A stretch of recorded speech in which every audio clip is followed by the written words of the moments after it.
Hello, Dancing with the Stars fans.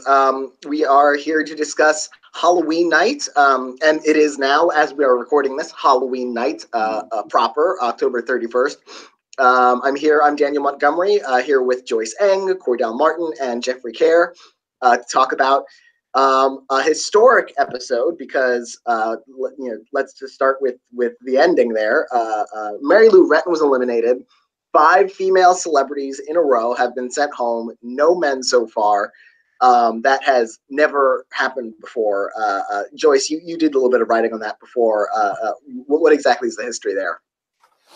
Yeah, the longest one gender elimination streak had been 4. In season 23. There were 4 guys eliminated, and obviously this season we had 4 straight females before we had the non-elimination last week. I don't think Mary Lou leaving was a shocker because she just kind of, like, she was good, but she just was kind of, forgettable through no real fault of her own. She never had a breakthrough dance, and there were bigger personalities, people with bigger fan bases on the show. So I don't think it's a surprise she went at this point, but it just sucks that it's just been all females at this point. So there's 2 left, and who knows, we could have a top 6 of all men. I honestly thought it would be John Schneider that was going to go home. I mean, they lowballed him really hard. Yeah, and not just last night, but I didn't think he had the fan base that would, obviously he wouldn't have the fan base of Bobby Bones or Grocery Store Joe, but I didn't think he would have enough fan support, and that Mary Lou Retton would have so little that he would get over her. So apparently that happened.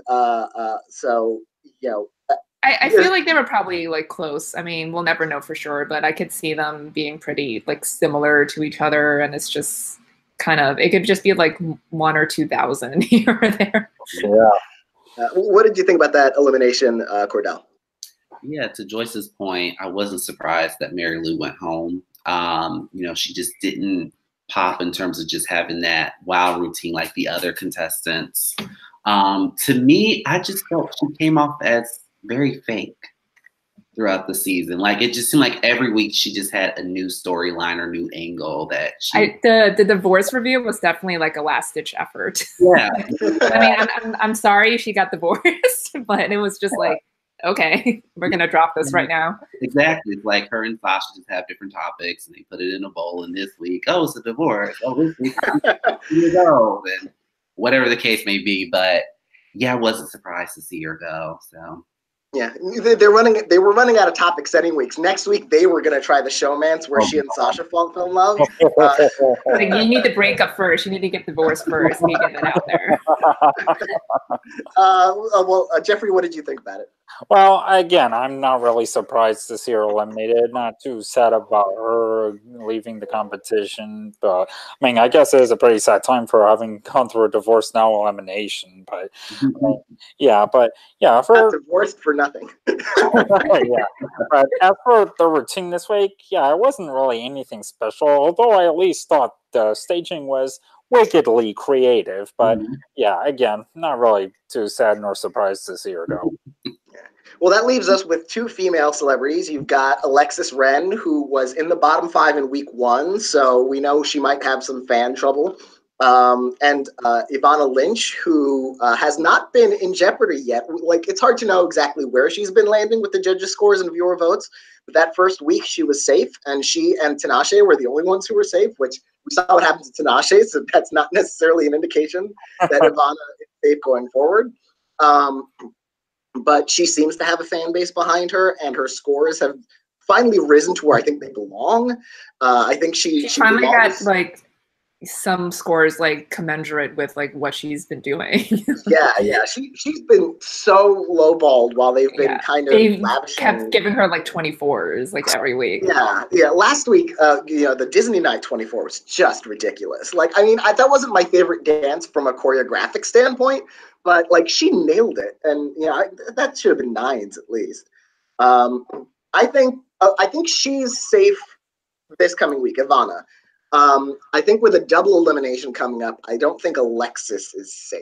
I think I think John Schneider is likelier to go home because the judges screwed him on Monday night.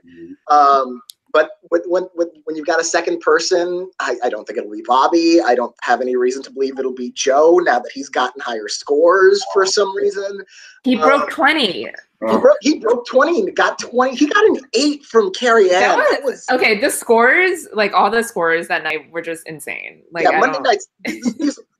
Kare and, Len, Bruno. I'm sure they're all watching this video recap.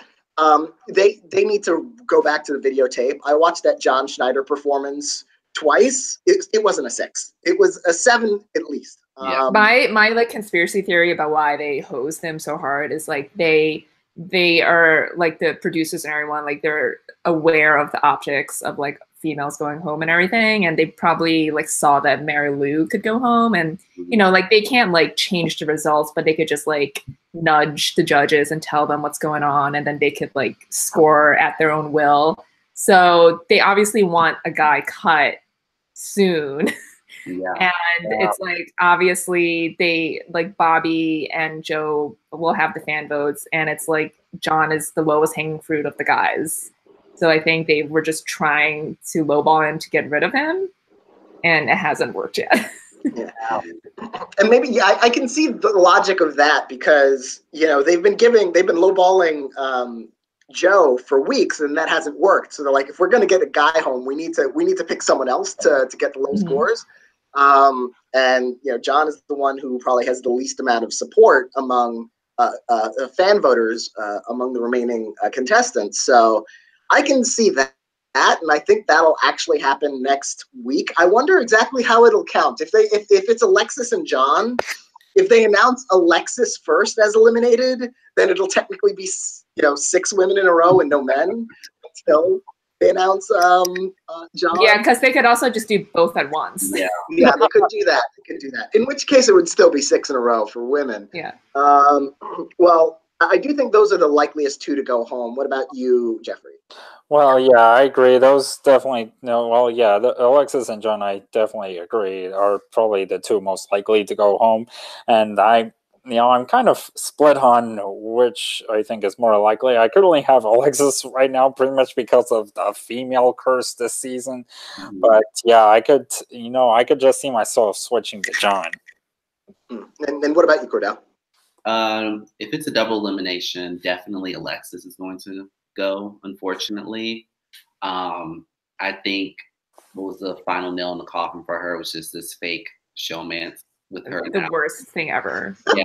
Well, yeah, especially for everything that seemed better suited to Christmas than Halloween. Yeah, it's just just got it's like I have never, like, the show is so heavily produced anyway, but like whatever, but that was the fakest thing I've ever seen.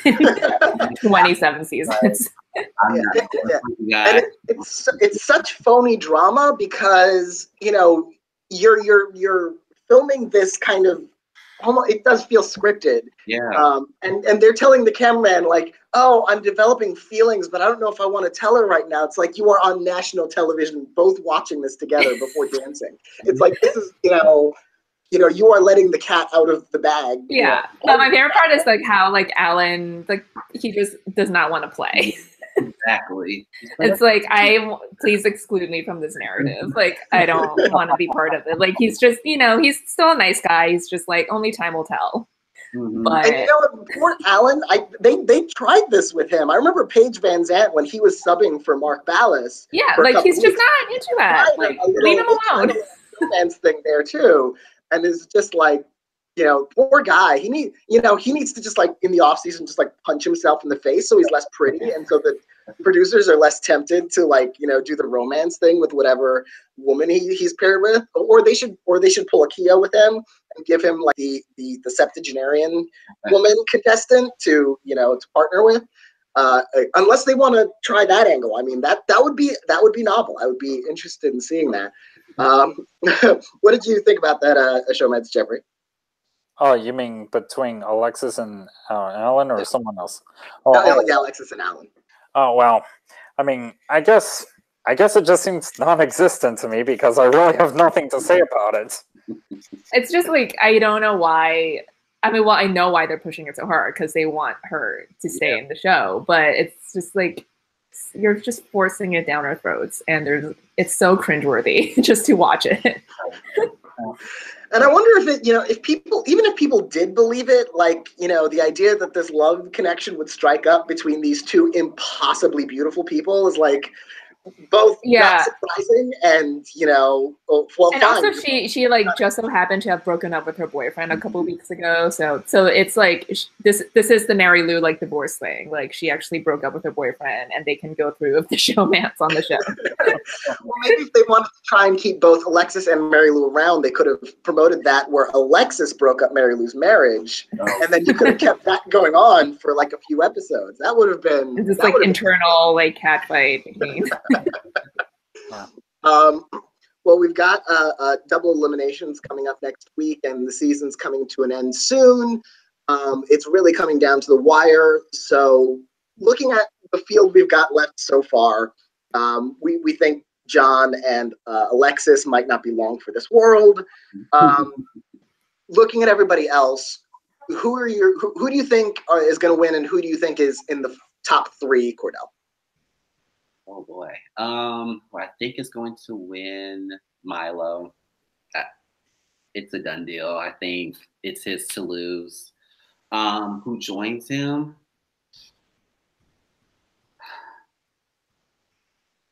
My gut is telling me I could see Bobby Bones or Joe making the top three. So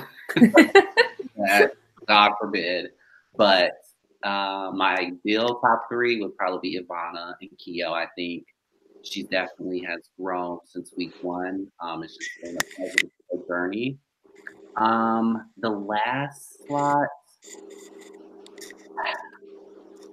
on paper, probably Juan Pablo and Cheryl, but this is Dance with Stars, I could definitely see DeMarcus and Lindsay. Right now, I think with the judges overscoring him on a couple dances.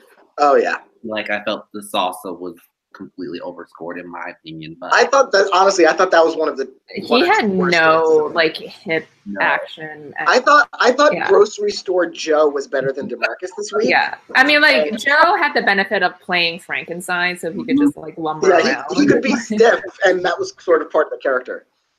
That's Frankenstein. Yeah, DeMarcus, they're trying to make DeMarcus happen so hard. I feel like he's just kind of like fallen off, sadly. Like he hasn't really been the same the last couple of weeks. I don't know, like if it's like, when he like dislocated his finger, I don't know, like, but he hasn't really improved since the first couple of weeks. Yeah, I'm thinking right now Milo is going to win also. I think Juan Pablo is going to get in there unless he has like a really steep fall off in terms of scores. But he got that early perfect score, but he's worked his way back up there. So I think he's now in solid ground. And in that last slot, I could see it being Bobby too. I feel like it's one of those things where Ivana deserves it, but like gets knocked out right before the top three. Mm-hmm. And the semifinal, or like the first night of the final, it's like the night one is final five, and then there's a double elimination that first night. So technically there will be a final five, but the final three, I think that third slot is like, I think it's Milo and Juan Pablo, and I think the third slot is open. Yeah, but Ivana reminds me so much of a Nastia Lukin or a Simone Biles or a Bethany Moda, who they're so good, great scores, and then just in that last, right at the tail end of the season, it's just not enough of the fan votes. So I have a feeling that's going to happen. I really can't imagine, like, even in the worst case scenario, that Joe could stay that long. It just seems so weird. It's unprecedented on the show. Like, this has never happened before. I thought, like, and staying around this long. I mean, maybe he'll like take another dip and go back to his usual level this week and get under 20. But then there's also the team dances, so he'll have extra points from that. So yeah, I think the only hope, and maybe one of the reasons Kare and decided, screw it, you get an 8, is that he's been at the bottom and his fans have rallied. Maybe if he's not at the bottom, his fans will just kind of like walk away and be like, he's been safe even when he's been at the bottom. He's at the bottom. He's second from last now. He's fine. And then he gets no votes and goes away. So maybe that's my last ditch effort to kind of like game the system. It's like it's sort of, it's like, Debbie Wasserman Schultz in the primaries. You're just saying like we need one of them to stay and one of them to go. I do think like his best chance of going isn't a double, because it's just like it's not just the last person. It's no one knows who's like second to last, and it could be like a huge gap between last and second to last. So I think that is his best chance of going. Yeah. Well, what do you think are the possibilities of getting an all-male top 5, Cordell? I would say I'm pretty sure Ivana will definitely get in there, because I think they're going to play the whole angle for being the last female standing. And so I think she's going to get that extra support to make it to the top 5. And then plus it'll just be a bad look for Dance with the Stars. They have an all-male, finale. So I think she'll sneak in, but as to whose expense, we'll see. Yeah, it's hard because like you look at that field of men, and given how their scores have been and how they've gotten through anyway, for the most part, even when they haven't had that much judge support from the judges' scores, it's hard to imagine if she stays in the top 5, who goes. Bobby seems like he's got a strong fan base. Grocery Store Joe seems like he's got a strong fan base, an impossibly strong fan base. DeMarcus might be the one at most risk. But again, the judges are padding his scores, and I'm not sure that that's not going to help Ivana. So it's worrisome. Well, what are you most looking forward to this coming week with the team dances, Joyce? How they're gonna mask Joe. I kind of think it's hilarious that they did the reverse, because it's usually like the top 2 scorers who are captains, but it's Bobby and Joe who are captains, and they're the 2 lowest scorers. So I don't know if they did the same thing where like they still did like the schoolyard picking style, but it's like the producers just not want Joe to be picked last, so like his fans won't feel bad for him and vote for him if he survives. I don't know. But those are the team captains, and I think Bobby's team is the overall stronger team, because he has Milo, Ivana, and John, and Joe is with Juan Pablo, DeMarcus, and Alexa. So I think just the choreography, like the pros with Bobby's team, I think like they will put together a more cohesive routine too. So I think their team will come out on the top. So well, if they're looking for suggestions for themes, Joe's team can just do sort of like a hospital routine where Joe's in a coma and they're all dancing to make him better. It's country week, so they. Maybe they could rope him and just drag him across the floor. He could even be hanging. Yeah, those will be his most coordinated movements in the season so far. Well, what are you looking forward to, Cordell? Yeah, definitely the team dances.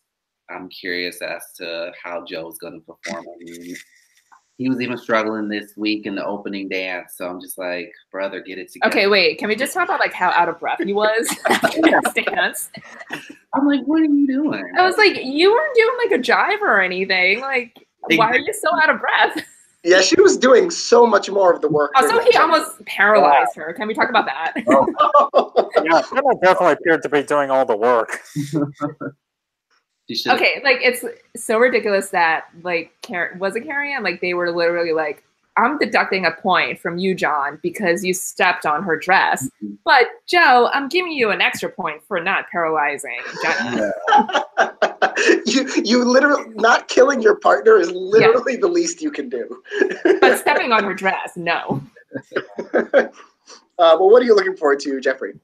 Well, I guess I am very curious to see which, pairs end up getting teamed together and seeing what kind of, I guess, end results we get. So, yeah, that I definitely am curious about.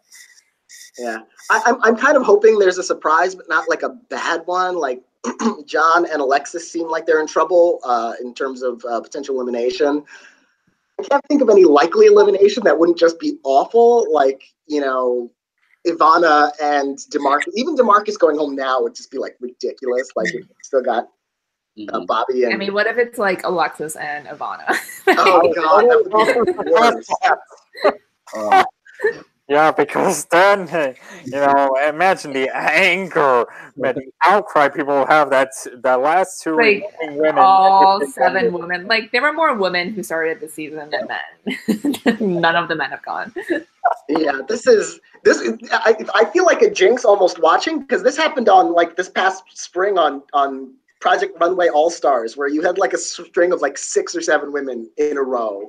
But even then, the first one who went home there was a man, so it didn't start up until week 2. This is just weird. Yeah, honestly, I think if Alexis and Ivana go home, they need to institute for season 28 some kind of judge's veto, to use once or twice to say like, okay, America, you screwed this up. I also don't know like why, because in the past they've done the dance off between like the 2 in Jeopardy or whatever, or the bottom 2, like, and like that would just be purely on extra points, and like Alexis is clearly like Alexis and Ivana are both clearly better dancers than Joe, John, and Bobby. So if it's like any of that like combination, like the woman would be getting better scores. Like I mean, I guess they would have to know like the exact number to give them the point value that would help them overcome the vote total too. But like that's also an option, like the dance off or whatever. Like they've done that stuff before. It's interesting that they do the In Jeopardy thing, which we know they make that up for whatever is the best drama.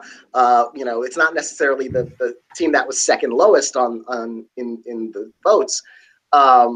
So like I don't know why they don't just reveal a bottom 2, because that you would have to do that if you did the dance off. You couldn't just pick someone at random and say like, okay, now you're the bottom 2. You'd have to actually, like week 1 this season, they showed us the bottom 6 who actually was the bottom 6. So that they should just they do that on other reality shows where they say like, you were the bottom 2, you were the bottom 3 or 4. The only thing, like, we know they do that because they want to like pick different people if they want to encourage those fans to vote for those people. And I guess they also don't, if it's like the same people in the like someone just is always second to last, they don't like, it could very well be Joe, like if he doesn't have like the points, like he could just have enough votes to overcome the last person, but not like, third to last or whatever. So like that's the only reason I can think of that they don't do that every single week. Yeah. Oh, yeah, though if they really did reveal who was the second closest to getting eliminated, that would probably encourage them to do better the following week. Yeah, it might like have given Joe a swift kick, like if he had been in the bottom, but then he would have stuck around longer. There's no good outcome here. I'm just trying to talk myself into strategies and scenarios where Joe doesn't like make it this far, and there just aren't any. Like he did avoid making history this week. He has gotten the bottom score on 6 different nights of competition. Bill Engvall did that in season 17, I believe. And I actually went back season by season to count them up. And the only one I found who matched was Bill Engvall. But Bill Engvall didn't start his run until the end of the season. Yeah. Like for him, it was the last 6 weeks. And for Joe, it was the first 6. So Joe still got plenty of time, apparently, to break that record. It'll be interesting to see if he can hold on to his improvements, modest though they were on team night. But yeah, I think we're all just kind of trying to figure out how that keeps happening. Yeah. And if you know why this keeps happening, viewers, feel free to let us know. If you love Joe, we apologize. No offense. And look, some people just can't dance. It's okay. Yeah, it's okay. I mean, he's starting to have fun, so I appreciate that. But at the same time, it's just like, yeah, it's time. It's also just concerning. He was so out of breath after that. Yeah. Oh yeah. He's in shape. That is weird that he is that out of breath. Yeah. Like he's been doing this for like 6 weeks. Oh yeah, even Mr. P had to survive a few weeks before he was eventually eliminated. Yeah, well, we'll see what happens on Monday. Thank you, all of you, for joining me, and thank you, everyone who's watching. We will see you again next week, and by the looks of it, we will see Joe again next week as well. We will see you then.